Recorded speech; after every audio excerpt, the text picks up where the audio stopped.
ছোটকালে নানি দাদিদের কাছে গল্প শুনতাম।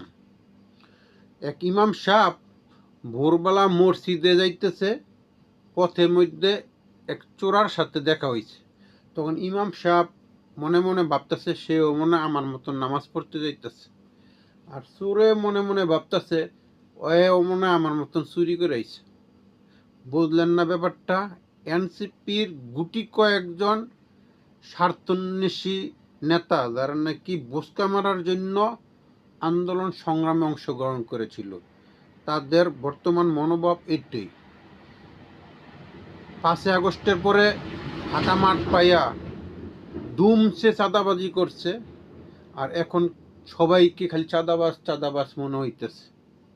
চাঁদাবাজি কইরা এমন বোচকা বাঁধছে, এখন তো আবার ক্ষমতায় না আসতে পারলে যদি আবার মাইরটাইর খায়, এখন অন্য সবাইকে চাঁদাবাজ বলে বলে মুখেও বলে মাইকেও দেখি প্রচার করে।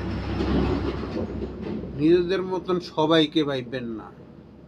খাইছেন এটা তার কেউ কয় না, আপনারা কয়ে কয়ে যদি ফুটাস করেন তো আপনাদের কথার পাল্টা কথা তো আবার আসবেই, বুঝছেন না? চুপচাপ থাকেন, বেশি গাটলে গন্ধ কইব।